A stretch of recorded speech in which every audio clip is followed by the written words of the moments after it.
Iya Nila, silakan masuk. Baik, Pak. Silakan duduk senyaman yang kamu mau ya Nila. Iya, Pak. Terima kasih. Sama-sama. Oh iya, kalau boleh tahu apa yang membuat kamu datang ke ruangan BK ini? Tadi saya disuruh sama Pak Hendra sih, Pak. Saya disuruh ke sini karena kata Pak Hendra, saya tuh di kelas murung terus, Pak. Jadi Hmm. saya disarankan untuk ketemu sama Bapak. Oh, jadi kamu datang ke sini karena disuruh ada saran dari guru ya? Iya, Karena Pak. muka kamu terlihat murung ya? Iya, Pak. Oh, gitu. Mungkin ada yang ingin kamu ceritakan kepada saya. Sebelumnya saya mau perkenalkan diri dulu. Perkenalkan, nama saya Muhammad Dafani Fian. Saya guru BK di sekolah ini. Mungkin kamu sudah kenal ya? Iya, Cuma Pak. saya lihat kamu sepertinya baru pertama kali masuk ke sini ya. Iya, Pak. Ya, gitu. Jadi di sesi ini mungkin saya jelaskan dulu ya kontraknya ya. Baik, Pak. Kita akan melaksanakan konseling selama 1 jam atau 45 menit.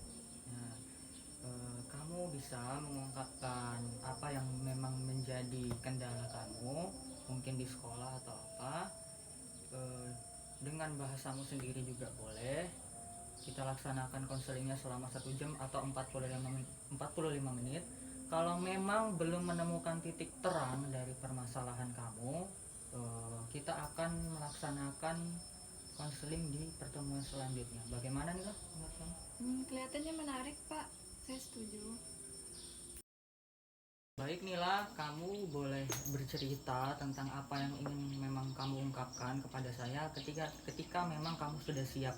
Dan kamu tidak perlu tegang dan terlalu formal menceritakannya. Kamu bisa menceritakannya dengan kata-katamu sendiri. Iya, Pak. Jadi seperti ini, Pak. Saya itu merasa saya orang yang gagal, Pak. Kenapa saya bilang saya orang yang gagal? Karena bulan lalu saya ikut seleksi Olimpiade Cerdas Cermat. Tapi saya di situ tidak lolos, Pak. Padahal saya itu sudah berusaha untuk belajar agar saya itu bisa lolos. Kemudian ada kakak saya tuh, Pak.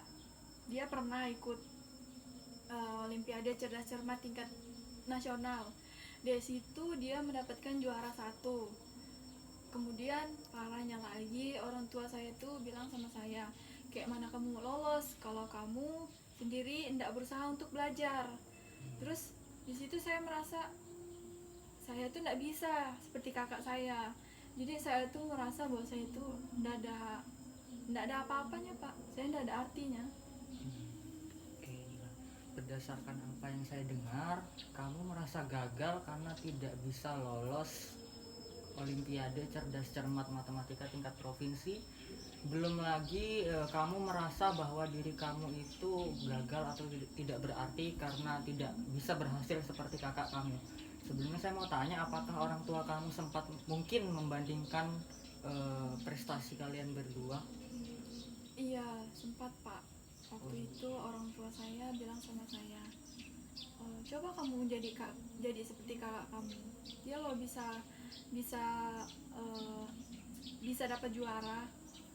Kamu kok tidak bisa gitu, Pak. Dia selalu membandingkan saya dengan kakak saya.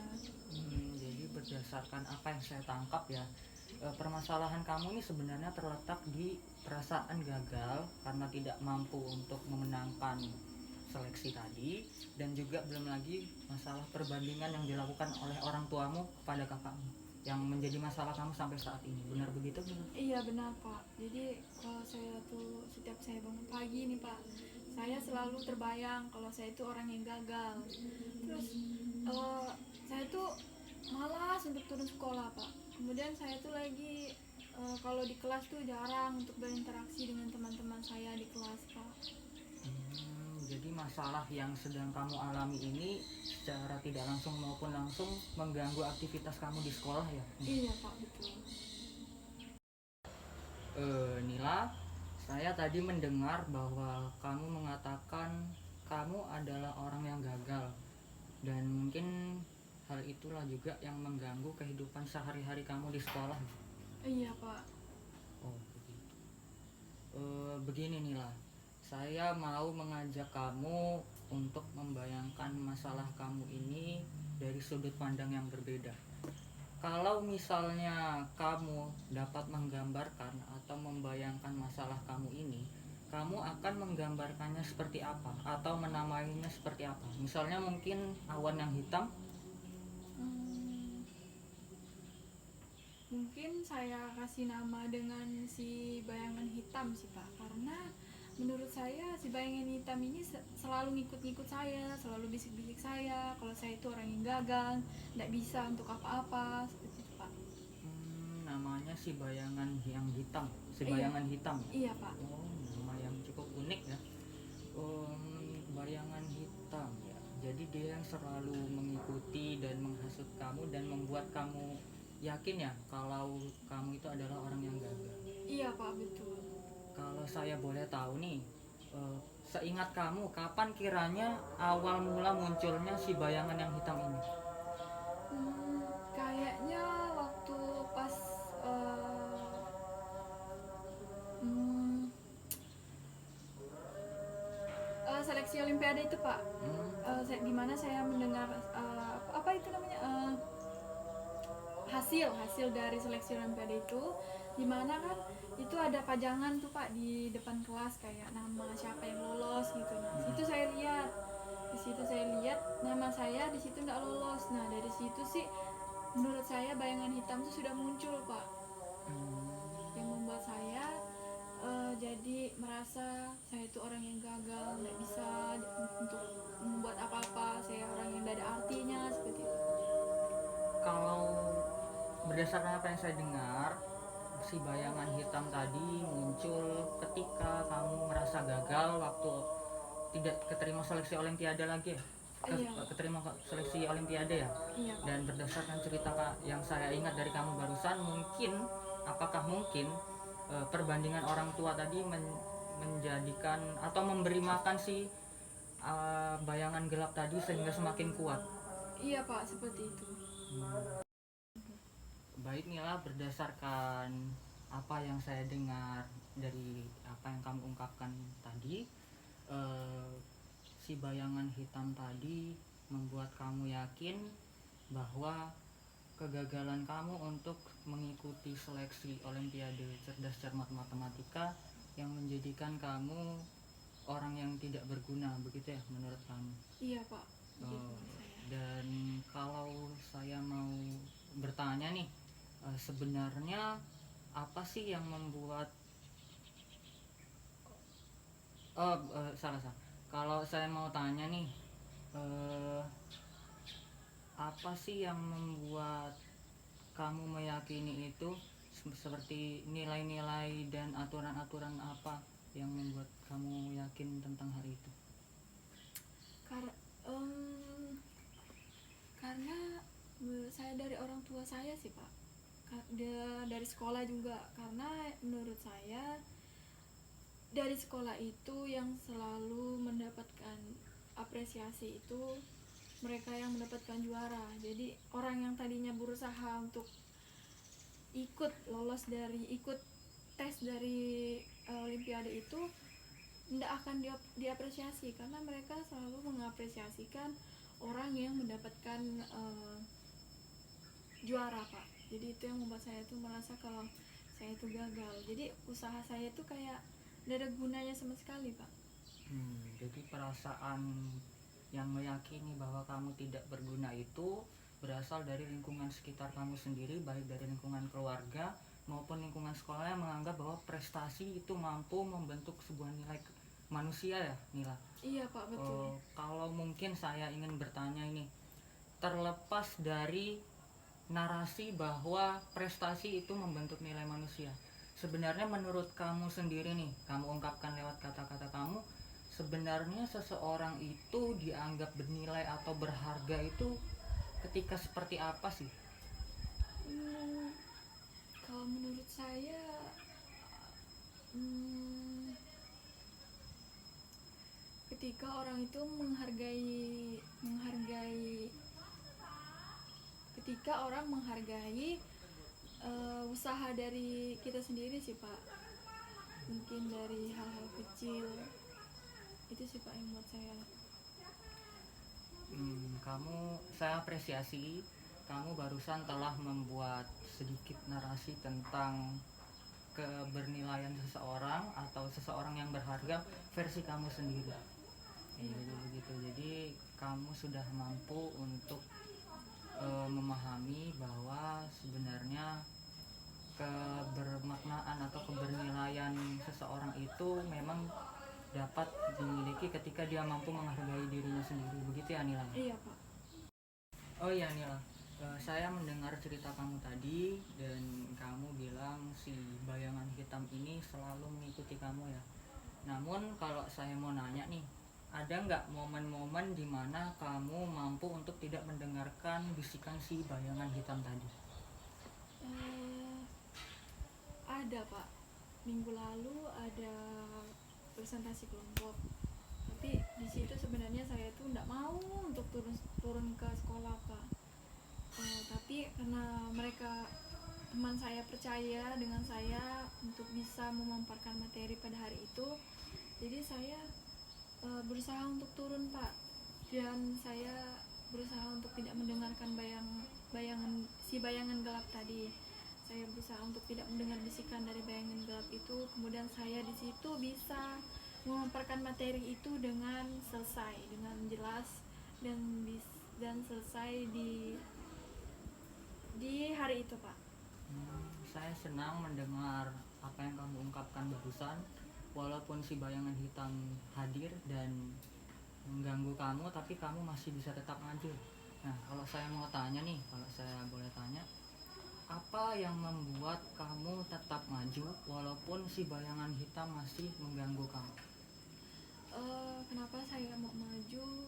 Saya mikir sih Pak, saya takut nanti kalau saya tidak maju saya mengecewakan teman-teman saya, karena teman-teman saya itu sudah percaya sama saya, tapi kalau saya tidak turun saya takut mengecewakan mereka, dan saya takut saya di situ lagi gagal. Jadi saya berusaha untuk turun dan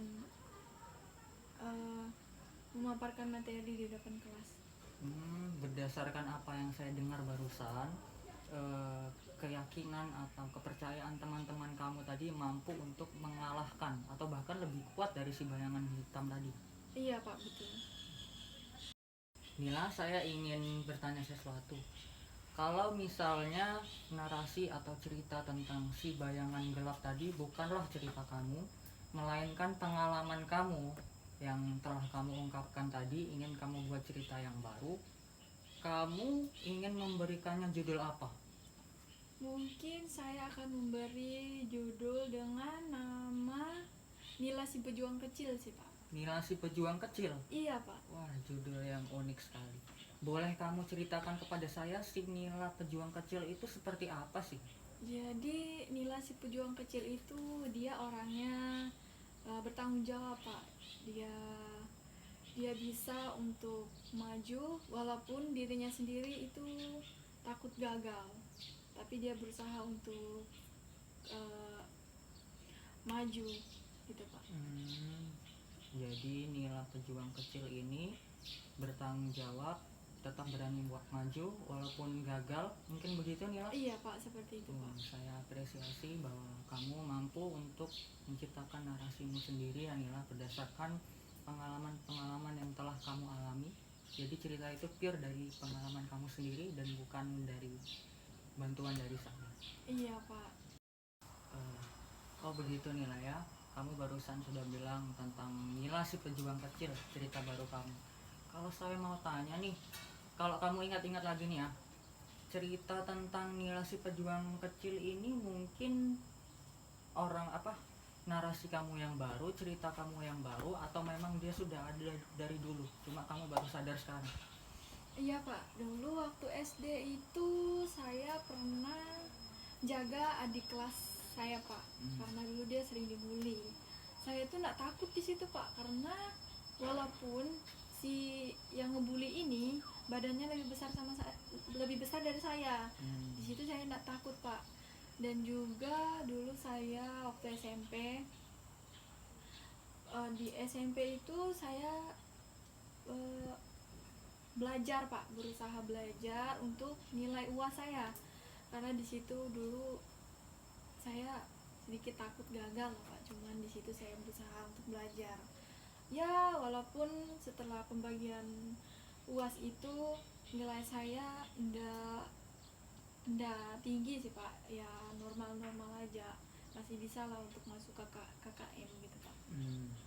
Jadi berdasarkan apa yang saya dengar, Nila si pejuang kecil itu bukanlah orang baru dan dia sudah ada sebenarnya dari dulu ya. Iya Pak, betul. Gitu. Jadi begini Nila, mungkin dalam minggu ini kamu mungkin belum menemukan semua titik terang dari permasalahan kamu, tapi setidaknya saya melihat dan saya apresiasi kamu sudah mampu untuk memahami nilai dari manusia itu seperti apa, dan mungkin dalam minggu ini kamu bisa mempraktikkan lagi di momen-momen kecil atau momen-momen sederhana di mana nilai si pejuang kecil bisa dimunculkan dan kamu bisa mencatatkannya di buku harian. Bagaimana Nila? Iya Pak.